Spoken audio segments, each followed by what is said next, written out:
আল্লাহ রাব্বুল আলামিন বলেন সময়ের মূল্যায়ন করা দরকার। ওয়াল সময়ের কসম, পৃথিবীর সব মানুষ ক্ষতিগ্রস্ত, পৃথিবীর সব ক্ষতিগ্রস্ত। আল্লাহ বলেন সব ক্ষতিগ্রস্ত, কিন্তু চার কারণ যারা মানবে, চারটা অপশন যারা মানবে, চারটা কর্মসূচি যারা পালন করবে, তারা ব্যতীত আর সবাই ধ্বংস। তাহলে আজকের থেকে চারটা কর্মসূচি নিয়ে যাব। এক নাম্বার কর্মসূচি হলো, এক নাম্বার কর্মসূচি হলো ইল্লাল্লাযীনা আমানু। এক নাম্বার কর্মসূচি হলো, আল্লাহ বলেন সর্বপ্রথম কর্মসূচি হলো ঈমান। বলুন সর্বপ্রথম ঈমান। মনে মনে মনে মনে ভাবতে পারেন হুজুর আমরা তো ঈমানদার, এই জন্য তুই মাহফিল আসছি, আমরা তো প্রথম শর্ত মাইনে আইছি। এক নাম্বার মালিক বলছে, এক নাম্বার হলো ঈমান, ঈমান, ঈমান। অথচ আমরা যারা আসছি সবাই নিজেরা ঈমানদার দাবি করতেছি। রব্বে কারীম ঈমানদারকে ঈমানের দাওয়াত দেয় কেন? ঈমানদাররে ঈমানদাররে ঈমানের দাওয়াত দেয়, তার কারণ হলো আমাদের ঈমান সকালে আছে, বিকালে ঈমান থাকে না। আমাদের ঈমান 5 টাকার একটা চার কাছে বিক্রি হয়, বাস্তব না বাস্তব? আমরা যখন বুটা বুটির সময় আসে, প্রার্থীদের কাছ থেকে চা খাইয়া ভোট দিয়া দিই। এরকম 10টা প্রার্থী আসলে 10 কাপ চা খাইয়া ভোট দেয় 10 জন। মূলত ভোট কয়টা? ওয়াদা দেয় কয়জন? আল্লাহ কয় আমি সূরা আসর নাজিল করে রাসূলকে সান্ত্বনা দিছি, আপনি ধ্বংস হন নাই। কে ক্ষতিগ্রস্ত আর কে লাভবান, এই সূরা দিয়া মাপ দিলেই বোঝা যাবে। আপনারা আমার কথা বুঝতেছেন? আপনারা কুমিল্লার মানুষ, কুমিল্লা আমি বহু প্রোগ্রাম করছি, এই বছর একটু কম রাখছি, হয়তো হাতে গোনা 3-4টা প্রোগ্রাম রাখছি গোটা কুমিল্লাতে। আর নাইলে 50টা 60টা প্রোগ্রাম থাকছে আমার কুমিল্লা। তো কুমিল্লা আমার পরিচিত এবং আমি জানি, আমার ভাষা বুঝেন আপনারা নাকি? তা বুঝেন তো? বুঝলে একটু হ্যাঁ না ঠিক বেঠিক এগুলো একটু জোরে কইয়েন। জোরে কইলে বক্তার দাম বেড়ে জায়গা, জোরে বললে বক্তার কথা বলার উৎসাহ বাড়ে, এই জন্য একটু জোরে বললেন। আপনারা যখন আস্তে কথা কন তখন আমি বুঝি আমার কথা বুঝতেছেন না, তখন কথা বলার আগ্রহ নষ্ট হয়। মেহেরবানি করে একটু কথা বলার আগ্রহ তৈরি করে দেন। এখন চিন্তা করেন এই সূরা নাজিল হয়েছে কোন কারণে? অপবাদের জবাব দেওয়ার জন্য। অপবাদটা কি? বেঈমান মুশরিকরা রাসূলের উপর অপবাদ দিয়েছে যে উনি ক্ষতিগ্রস্ত হয়ে গেছে। আল্লাহ তখন সূরা আসর নাজিল করে জানায়া দিলেন যে কে ক্ষতিগ্রস্ত আর কে লাভবান, সূরা দিয়া মাপ দিলেই বোঝা যাবে। এই সূরা নাজিল করার পরে সর্বপ্রথম এই সূরার মধ্যে আল্লাহ একটা কসম করছে আর 4টা কর্মসূচি দিয়েছে। বলেন কসম কয়টা? একটা। কর্মসূচি কয়টা? 4টা। কসম কয়টা? একটা। কর্মসূচি 4টা। আমরা সংক্ষিপ্ত আলোচনার মধ্যে 4টা কর্মসূচি নিয়ে বাড়ি যাব ইনশাআল্লাহ। পারবো তো? কর্মসূচি 4টা নিয়ে বাড়িতে যাব। আমি খুব শর্টকাট 4টা কর্মসূচি আপনাদেরকে দিব। সর্বপ্রথম শুনুন, এই সূরা নাজিল হওয়ার পরে আল্লাহ শুরুতে একটা কসম করছে, ওয়াল আসর, সময়ের কসম, কালের কসম। আল্লাহ যে কসম করলেন, কোরআনের বহু জায়গায় আল্লাহ কসম করছেন, তাহলে এখানে কেন কসম করলেন আর সময়ের কসম করছেন? বসেন, লইরেন না। আমার ওয়াজের পরে কেন নামাজ হইব? অসুবিধা আছে? বরং বড় জামাতে নামাজ পড়া আরো বেশি সওয়াব। বসেন, আমার ওয়াজের পরেই নামাজ হবে, সুতরাং এখন আর উঠতেন না কেউ। তাহলে আল্লাহ এই সূরার শুরুতে একটা কসম করছেন, 4টা কর্মসূচি দিবেন। কসম মূলত আমরাও করি, মানুষ কসম পড়ে। কেন করে? মানুষের কথার ওজন বাড়ানোর জন্য। যখন দেখবেন আপনার কথা কেউ বিশ্বাস করে না, তখন সে কসম কাটে। কারণ কসম কাটলে তার কথার ওজন বাড়ে, তখন মানুষ বিশ্বাস করে। আর আমাদের দেশের কসম কত কোয়ালিটির যে কসম, এর কোনো হিসাব নাই। মূলত কসম হবে একমাত্র আল্লাহর নামে। কসম হবে কার নামে? আল্লাহ। আল্লাহ ছাড়া যত বস্তুর কসম আছে সব হারাম, হারাম, হারাম। কিন্তু আমাদের দেশের কসম হয় আমার গাড়ির কসম, হয় আমার বাড়ির কসম, আমার বাচ্চা কাচ্চার কসম, আসেনি? এরপরেও যদি বিশ্বাস না করে তখন হয় আমার মরা বাপের কসম। এই কুমিল্লা মরা বাপের কসম আসেনি?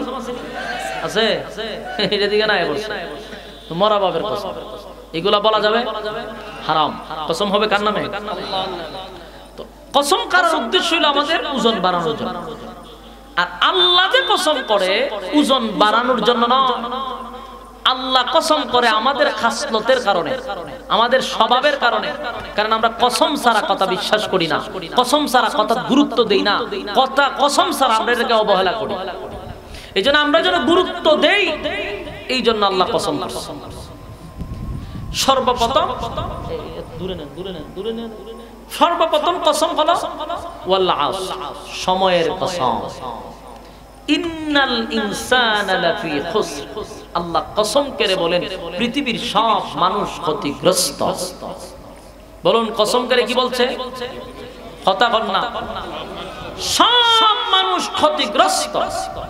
আল্লাহ যদি বলে পৃথিবীর সব মানুষ ক্ষতিগ্রস্ত, বাঁচার সুযোগ আছে নি? এবং আল্লাহ এমনি বলে নাই, বলছে কসম মানুষ তারা ক্ষতিগ্রস্ত, কসম মানুষ তারা ক্ষতিগ্রস্ত। কিন্তু পরের অপশনে আল্লাহ বলেন ইল্লাল্লাযীনা আমানু ওয়া আমিলুস সালিহাত ওয়া তাওয়াসাউ বিল হাক্কি ওয়া তাওয়াসাউ বিস সাবর।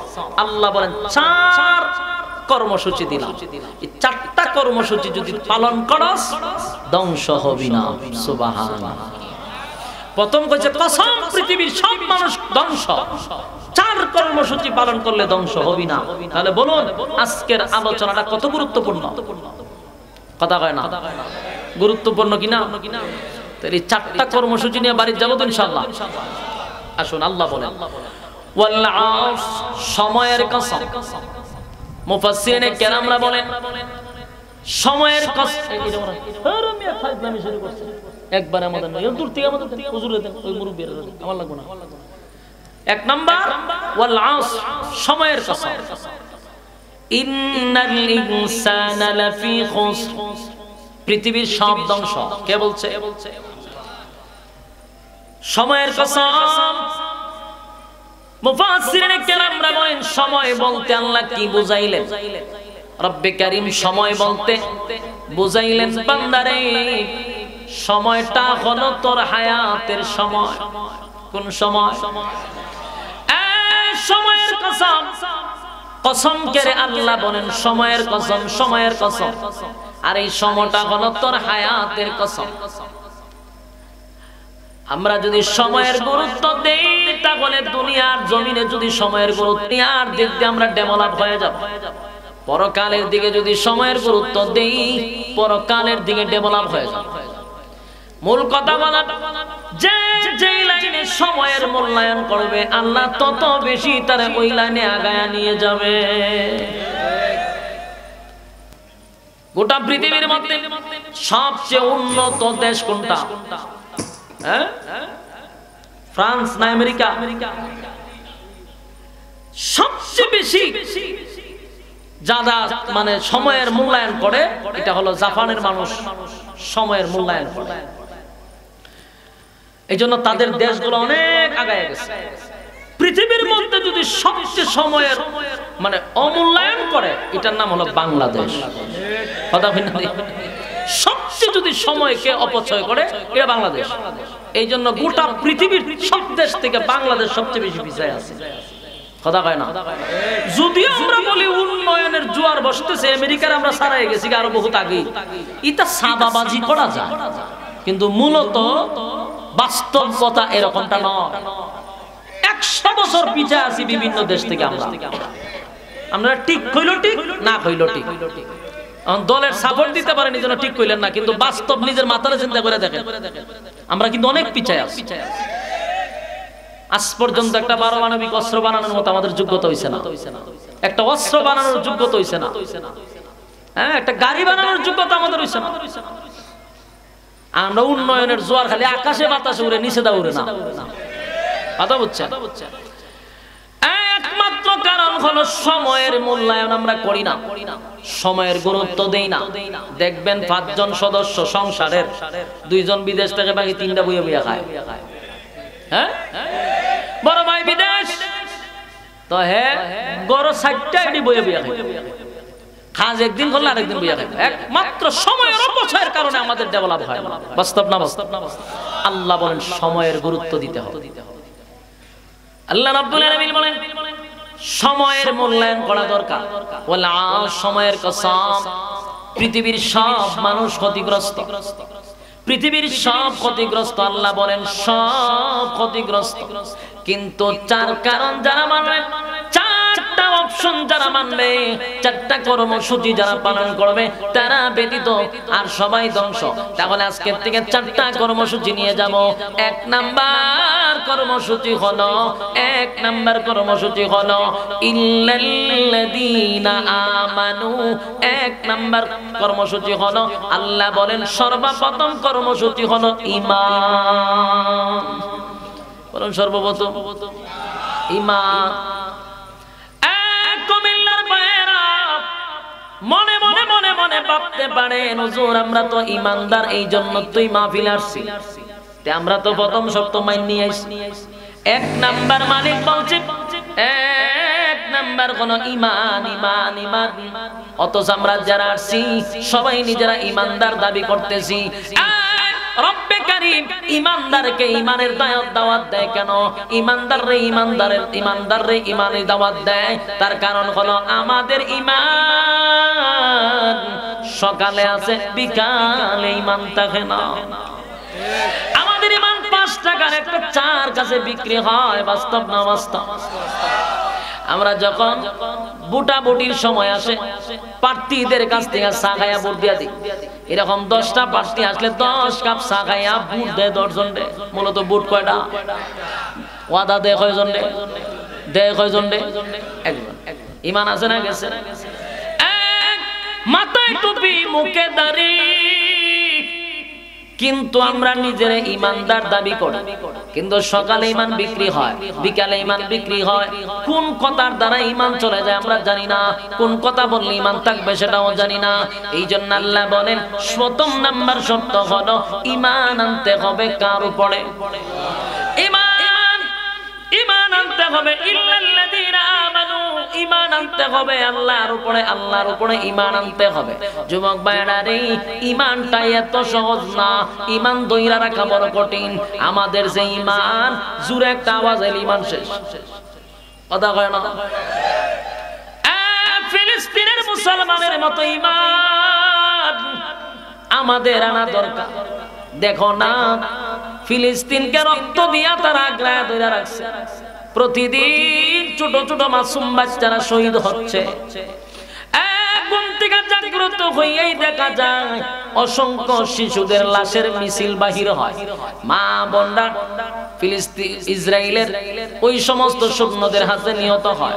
হসপিটালে যায় চিকিৎসার জন্য, সেখানেও বোমামাইরা উড়াইয়া দেওয়া হয়। উদ্দেশ্য একটাই, আল আকসা মসজিদকে তারা হেফাজত করবে।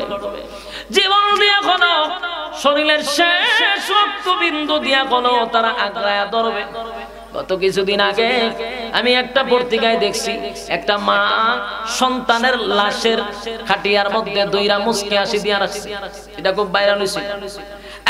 এর উদ্দেশ্য হলো সন্তান মারা গেছে, মনে কি কষ্ট নাই? অবশ্যই মার কষ্ট আছে, কারণ পৃথিবীতে সবচেয়ে বেশি ওজন সন্তানের লাশ বহন করা মা বাবা। এর থেকে কষ্ট আর কোনো কিছু হতে পারে না।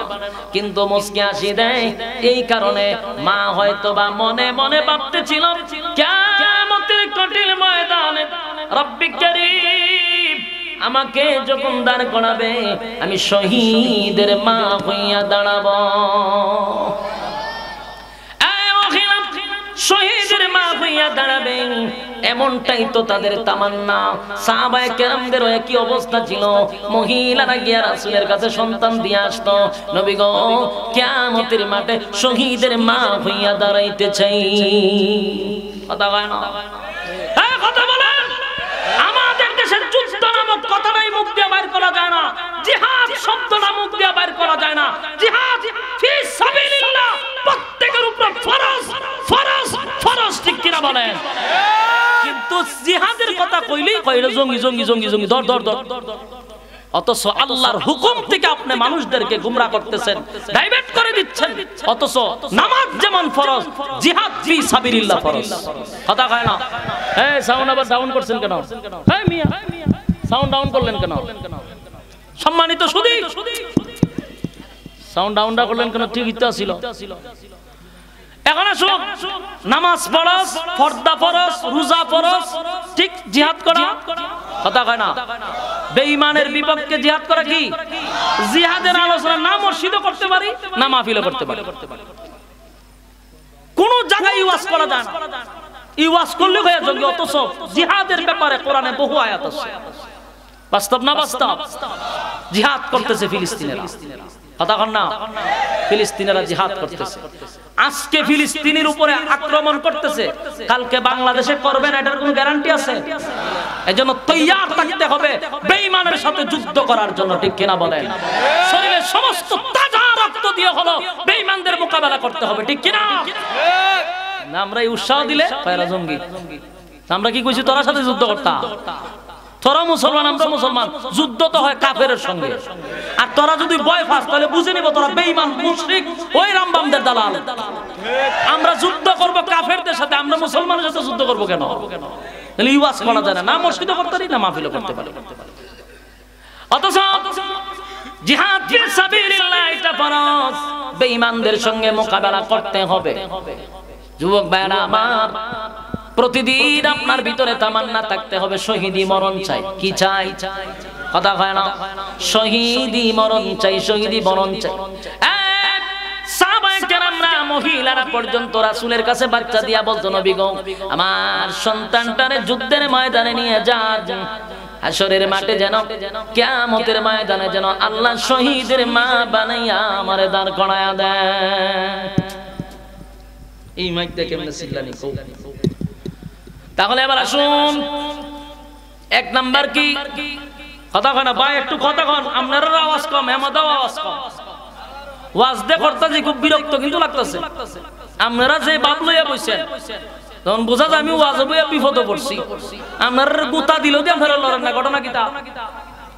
আমাদের আওয়াজ পাইতেছি না, আপনার কাছ থেকে আওয়াজ পাইতেছি না। বলুন এক নাম্বার কি? আমারে শেষ করতে দেন, আমি আর 5 মিনিট কমা বেলা মেজামগা। কারণ আপনারা ওয়াজ শুনতেছেন যে খুব বিরক্ত লাগতেছে, বোঝা যাইতেছে না? লক্ষণে হয়তো খুব বিরক্ত হইতেছেন আমার প্রতি। হ্যাঁ, বিরক্ত তো আর কতই।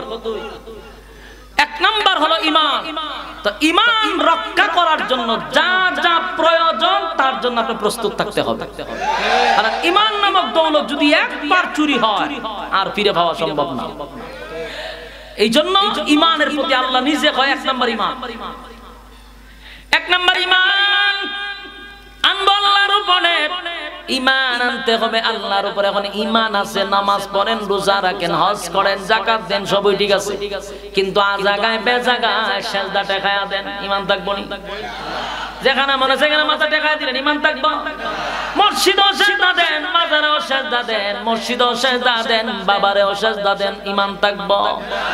এই জন্য সতর্ক হওয়া দরকার, ঈমান যেন চুরি না হয়। আল্লাহ বলেন ইল্লাল্লাযীনা আমানু, ঈমান আনতে হবে আমার উপরে। দুই নাম্বার হলো নেক আমল। দুই নাম্বার হলো নেক আমল, নেক আমল, নেক আমল। যুবক ভাইরা রে, আপনারা যেখানে আসছেন, যারা বসছেন, যারা আসছেন, এটাই নেক আমলের প্রতিযোগিতা। এটা কি? নেক আমলের প্রতিযোগিতা। রাস্তাঘাটে, দোকানপাটে যারা সময় নষ্ট করতেছে তারা গুনাহের প্রতিযোগিতা। এখানে বৈশা যারা সময় দিচ্ছেন, আপনাদের কাছে আমার কথা হলো আপনারা নেকির প্রতিযোগিতায় আছেন। আল্লাহ রাব্বুল আলামিন বলেন, প্রত্যেকটা মানুষ দুনিয়াতে পাঠাইছি অনর্থক না, অকারণে না, নিষ্প্রয়োজনে না, একমাত্র বানাইছি বান্দা ইবাদতের জন্য। আমি অনর্থক তোদেরকে বানাই নাই। আপা হাসিবতুম আন্নামা খালাকনাকুম আবাসাও ওয়া আন্নাকুম ইলাইনা লা তুরজাউন। রব্বে কারীম বলেন, অনর্থক বানাই নাই, অকারণে বানাই নাই, নিষ্প্রয়োজনে বানাই নাই। কেন বানাইলাম? আল্লাহ বলেন, ওয়া মা খালাকাতুল জিন্না ওয়াল ইনসা ইল্লা লিয়াবুদুন। মানব দানব একমাত্র বানাইছি আমি আল্লাহর ইবাদতের জন্য। ইবাদত করতে হবে, নেকির প্রতিযোগিতা করতে হবে, গুনাহের প্রতিযোগিতা করা যাবে না, নেকির প্রতিযোগিতা করা যাবে। এখানে যতক্ষণ বৈশা রয়েছেন আল্লাহর কসম, আল্লাহর পক্ষ থেকে সাকিনা নাজিল হচ্ছে। দোকানপাটে রাস্তাঘাটে চলাফেরা করলে কি সাকিনা নাজিল হবে? এইখানে বলেন প্রত্যেকের আমলনামায় ফেরেশতারা নেকি লিখতেছিল, আর রাস্তাঘাটে দোকানপাটে আড্ডা মারলে কি নেকি লেখা হবে? গুনাহ লেখা হতে পারে কিন্তু নেকি লেখা হবে না। তাই আল্লাহর নবী বলেন, এ বান্দা, এ উম্মতেরা, আল্লাহ 4টা কর্মসূচির মধ্যে 2 নাম্বার কর্মসূচি দিয়েছে, বান্দারে নেক আমল করতে হবে। নেক আমলের কোটা খালি রাখা যাবে না, নেক আমলের কোটা খালি রাখা যাবে না, কারণ নেক আমলের দরকার আছে না নাই? হাশরের মাঠে একটা নেকি আপনাকে কেউ দিবে না, কেউ দিবে না, মাও দিবে না, বাবাও দিবে না, দাদা দিবে না, স্ত্রী দিবে না, ভাই দিবে না, বোন দিবে না। বলুন তো এরা যদি না দেয় আপনার ফিরে দিবে? হ্যাঁ, কথা কই না? দিই মা থেকে মাসির আদর বেশি নয় গো, মা থেকে মাসির আদর বেশি না। মা যদি নেকি না দেয়, বাবাও যদি নেকি না দেয়, ফির নেকি দিব না, ফির সেদিন নেকি দিবে না। আল্লাহ বলেন, আফা হাসিবতুম আন্নামা খালাকনাকুম আবাসাও ওয়া আন্নাকুম ইলাইনা লা তুরজাউন। অনর্থক বানাইছি না, নেকির জন্য বানাইছি। হাশরের মাঠে কেউ কাউরে সাহায্য করবে না, একটা নেকিও আপনার মার কাছে পাবেন না, একটা নেকি বাবার কাছে পাবেন না। গোটা হাশরের মাঠটা যদি ঘুরেন, আল্লাহ বলে বান্দারে একটা নেকি দিয়া কেউ সাহায্য করবে না। আল্লাহ রাব্বুল আলামিন কোরআনে বলেন ইয়াউমা ইয়াফিরুল মারউ মিন আখিহি ওয়া উম্মিহি ওয়া আবি ওয়া সাহিবাতিহি ওয়া বানি। হাশরের মা পরিচয় দিবে না গো, সন্তানের পরিচয় মা দিবে না, বাবা সন্তানের পরিচয় দিবে না, কেউ কারো পরিচয় দিবে না। সেদিন আল্লাহ বলেন একটা নেকির এত দাম, একটা নেকির এত দাম, একটা নেকির এত দাম। আর একটা নেকির জন্য বান্দা যখন জাহান্নামে যাবে তখন আফসোস করে বলবে, হায় রে, আব্দুল্লাহপুরে মাহফিল হয়েছিল, আমার স্টেজে জায়গা দিছিল, প্যান্ডেলে জায়গার ব্যবস্থা করে দিয়েছিল, এরপর রাস্তাঘাটে দোকানপাটে অনর্থক সময়টা নষ্ট করছিলাম, অনর্থক আড্ডা মেরে সময় নষ্ট করছিলাম। এখানে যদি বসতাম, একটা আয়াত যদি আমরা শুনি, একটা অক্ষর যদি শুনি, আরবি একটা অক্ষর যদি শুনি, প্রতিটা অক্ষরে আমার আল্লাহ 10টা করে নেকি আমলনামায় দিয়া দেয়। করে 10টা করে নেকি। আমি যেতগুলো আয়াত বললাম, প্রতিটা অক্ষরে অক্ষরে প্রত্যেকের আমলনামায় নেকি ঢুকছে। সুবহানাল্লাহ। লাভ না লস? আরো জোরে। 2 নাম্বার হলো নেকামল। নেকামল, নেকামল, নেকামল, নেকামল করতে হবে। নেকামল ছাড়া যদি দুনিয়া থেকে বিদায় হও, উপায় থাকবে না, উপায় থাকবে না। আল্লাহ বলেন, আমি আল্লাহ পাই পাই পাই করে হিসাব নিব রে। কারণ হায়াত আমি আল্লাহ দিছি, হায়াতটা হলো বান্দা তোর জন্য একটা পুঁজি। আমি হায়াত নামক পুঁজি দিয়া দুনিয়ার জমিনে পাঠাইলাম, এই পুঁজি দিয়া ব্যবসা করবা। ব্যবসাটা হলো নেক আমলের ব্যবসা। কিসের ব্যবসা? ব্যবসা করতে পুঁজি লাগে। আল্লাহ কয় ব্যবসা করতে পুঁজি লাগে। আমি তোরে পুঁজি দিলাম হায়াত, ব্যবসা দিলাম নেক আমল। কথা হয় না? গোটা দুনিয়াটা তোর জন্য বাজার বানায়া দিলাম, এই বাজার থেকে ঘুরা ঘুরা নেক আমল তোরা নিয়ে যা। যেমন আজকের বাজারে এখানে দেখবেন কতগুলা মেলা বসে, কেউ মেলার যায়, কেউ মাহফিলে আসে। তাহলে এই বাজারের মধ্যে কেউ যদি নেকি নিতে চায় গো, তাহলে মাহফিলে আসতে হবে কিনা, মসজিদে যাইতে হবে কিনা? আল্লাহ বলেন, গোটা পৃথিবীটা মার্কেট বানাইছি, আর ব্যবসা করার জন্য পুঁজি দিছি হায়াত, আর মুনাফা হইল নেক আমল। রব্বুল কারীম বলেন, 1 নাম্বার ঈমান, 2 নাম্বার কর্মসূচি হলো বান্দারে, 2 নাম্বার হলো নেকামত নেকামত নেকামত। এরপর আল্লাহ বলেন ওয়াতাওয়াসাউ বিল হাক্কি ওয়াতাওয়াসাউ বিস সাবর। তিন নাম্বার কর্মসূচি হলো হক কথা। তিন নাম্বার কিতা আরো জোরে সবাই মিলে হক কথা। হক কথা কিন্তু করল্লার চেয়ে বেশি তিতা কথা হয় না। হক কথা কি সবার কাছে মজা লাগে? না, সবার কাছে হক কথা মজা লাগে না। ইমাম যদি মসজিদের মিম্বরে বসে হক কথা বলে, মুসল্লির কাছে ইমাম ভালো হইতে পারে সবার কাছে। সুদের বিরুদ্ধে ওয়াজ করলেন, সুদখোর ইমামরে কোনোদিন দেখতে পারবে না, এটাই স্বাভাবিক। ঘুষের বিরুদ্ধে কথা বললে ঘুষখোর ইমামরে দেখতে পারবে না, এটাই স্বাভাবিক। বেনামাজির বিরুদ্ধে ওয়াজ করলে বেনামাজি হুজুরে দেখতে পারবে না। যার যে অপরাধ, এই অপরাধের ওয়াজ করলে ওই লোক ইমাম মুয়াজ্জিনকে ভালো পাবে না। আল্লাহর হাবিব যাকে আল্লাহ দুনিয়া জাহানের বাদশা বানাইলেন, যার চরিত্রের সার্টিফিকেট আল্লাহ কোরআনে দিয়েছে, আল্লাহ যার চরিত্রের সার্টিফিকেট কোরআনে দিয়েছেন, এমন একজন পয়গম্বর, উনিও কি সবার কাছে ভালো হইতে পারছে? কথা হয় না। ওয়া ইন্নাকা লাআলা খুলুকিন আযীম।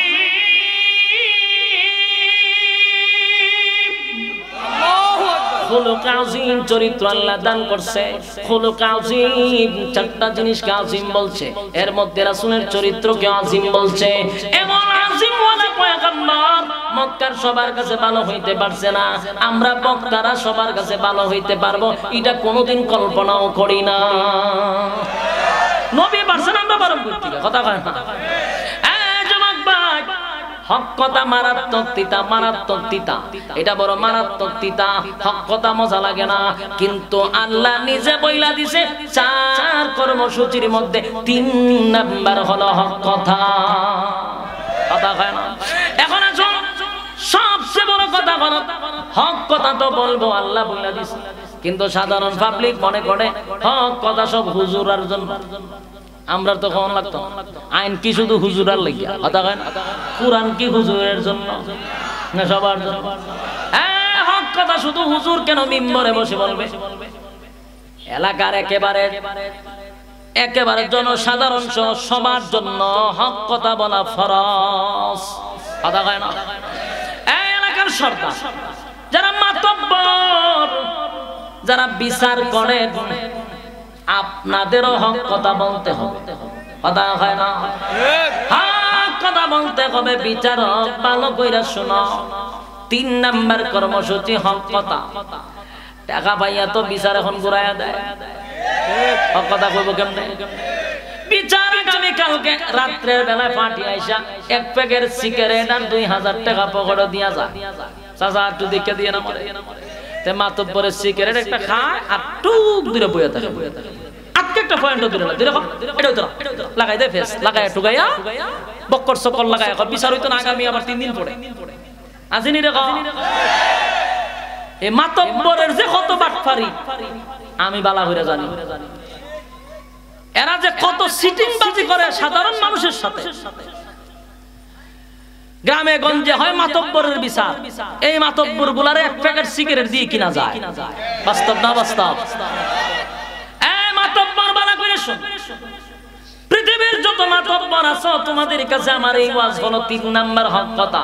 হাসরের মাঠে আল্লাহ তোমারে দাঁড় করাবে, যদিও তুমি গ্রামের একটা মাতব্বর, আল্লাহ বলবেন বান্দারে এই গ্রামের একটা মাতব্বর তোরে বানাইছি, সম্মানটা কিন্তু আমি আল্লাহ তোরে দিছিলাম, আমি তোরে সম্মান দিছিলাম, কত মানুষের বিচার তোরে দিয়া করাইছি, তুই বেইনসাফি বিচার করছস বান্দা, বেইনসাফি বিচার করছস।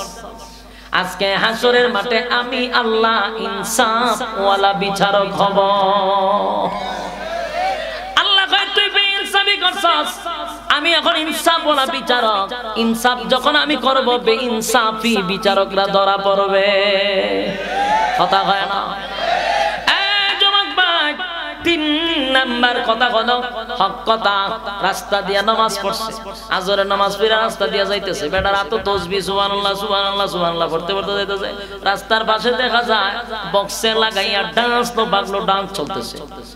মুরব্বি এখন তাসবিহ বাদ দিয়া কয় আস্তাগফিরুল্লাহ আস্তাগফিরুল্লাহ, এর উপরে টাটা পড়ো টাটা পড়ো সুবহানাল্লাহ সুবহানাল্লাহ, আবার যাইতেছে।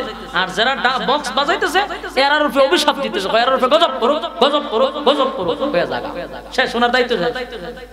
অথচ ওনার উচিত ছিল ওই বাড়িতে গিয়ে বলার দরকার ছিল মসজিদের আশেপাশে কোনো বক্সে গান বাজানো হবে না, ঠিক কিনা বলে? কিন্তু তাই তাসবিহ পড়ার কয় এর উপরে আল্লাহ গজব করো, এর উপরে আল্লাহ গজব সুবহানাল্লাহ সুবহানাল্লাহ সুবহানাল্লাহ, বাস গেছে। এটা কি আমরা দায়িত্ব? এরপরে সেপ পালাই দিয়া কয় যে ইতারে সমাজের বের করো, সমাজের বের করো। 1 লাখ লাই কিন্তু মানুষ লইয়া না, একাকে তুমি নিন্দা জানাইতেছে, নিন্দা আছে না নাই? অথচ তোমার উচিত মুসল্লিদেরকে লইয়া সবাই মিল্লা এটার একটা ব্যবস্থা করা, এটাই হলো হক কথা। কথা হয় না? হক প্রতিষ্ঠিত করা, বাস্তব না বাস্তব? হক প্রতিষ্ঠিত করা, কিন্তু এগুলার মধ্যে নাই। দুনিয়ার মধ্যে আকাম কুকাম তার ডাইনে বামে হইতেছে, আর উনি আছে তাসবিহ আর মসজিদ লইয়া সাইডে বাইডে আকাম কুকাম, দিনের কাম রাতের কাম সব হইতেছে ওনার আশেপাশে, উনি আছে তাসবিহ আর মসজিদ লইয়া। সুবহানাল্লাহ সুবহানাল্লাহ, মসজিদ শেষ। এইভাবে জান্নাতে যাবেন গা? কথা হয় না? তাহলে তো আল্লাহর রাসূল চিন্তা করতে যে আমার আল্লাহ নবী বানাইছে, আমি খাবার শরীফের সামনে একা একা ঈমান আনছি আর আমি নামাজ পড়ি, বাস দুনিয়ার মানুষ সব জাহান্নামে যাক। রাসূল চাইলে পারতো কি না? কিন্তু রক্ত জড়াইছে, দান দান ভাঙছে, মাথার হেমলেট ভেঙে নবীজির মাথাতে ঢুকে গেছে। কেন? আমি আমার উম্মত লইয়া জান্নাতে যেতে চাই। কথা কয় না? আমি 5 ওয়াক্ত নামাজ পড়লাম, আমার আশেপাশে আকাম কুকাম হয়, আমি বাধা দিলাম না, আল্লাহ কয় তোরেও ছাড়তাম না, তোরেও ছাড়তাম না। কারণ হক কথা বলার কথা তোরে বইলা দিছিলাম, হক কথা বলছ না মানে কর্মসূচি 3 নাম্বারটা পালন করে নাই। কথা কয় না? 4টা কর্মসূচির মধ্যে 3 নাম্বার যারা পালন করে নাই, আল্লাহ কয় তোরও ছাড় দিব না। তাহলে 3 নাম্বার হলো হক কথা। 3 নাম্বার কি? হক কথা। 4 নাম্বার হলো রে ওয়া তাওয়াসাউ বিস সাবর। 4 নাম্বার হলো ধৈর্য। 4 নাম্বার হলো ধৈর্য। ধৈর্য মানে সবর করা। এবার আসুন 1 নাম্বার ঈমান। যার ধৈর্য আছে তে ঈমান আনতে পারবে, যার ধৈর্য আছে সে নেক আমল করতে পারবে, যার ধৈর্য আছে তে হক কথা বলতে পারবে। কথা হয় না? কর্মসূচি পালন করলে আল্লাহ বলেন ধ্বংস হবি না, ধ্বংস হবি না। তাহলে যুবক ভাইরা আমার, এতক্ষণের আলোচনায় আমাদের আজকের মেইন পয়েন্ট হলো 4 কর্মসূচি যদি পালন না করি, আল্লাহর কসম, আল্লাহর কসম, নিজেই কসম কেড়ে বলেন ওয়াল আস, সময়ের কসম, পৃথিবীর সব মানুষ ক্ষতিগ্রস্ত। মোহাম্মদপুরের ভাইয়েরা, আজকের এই মাঠে আসার পরে আমি 4টা কর্মসূচি দিলাম, হৃদয়ের ভিতরে 4টা কর্মসূচি ঢোকায়া দেন। 1 নাম্বার হলো ঈমান আনবো আমরা সাহাবায়ে কেরামদের মতো, জীবন চলে যাবে ঈমান দিব না, ঠিক কি না বলেন? 2 নাম্বার হলো নেক আমল, 3 নাম্বার হলো হক কথা, 4 নাম্বার হলো ধৈর্য। কারা কারা পালন করবেন হাত তুলে দেখায়া দেন। লিল্লাহি তাকবীর, লিল্লাহি তাকবীর, লিল্লাহি তাকবীর। এই হাত তুলে রাখেন, হাত তুলে রাখেন। একবারে ওয়াদা করেন কয়টা কর্মসূচি? 1 নাম্বার, 2 নাম্বার ওই কইতারে না নেক আমল, 3 নাম্বার হক কথা, 4 নাম্বার ধৈর্য। এই 4 কর্মসূচি পালন করব ইনশাআল্লাহ।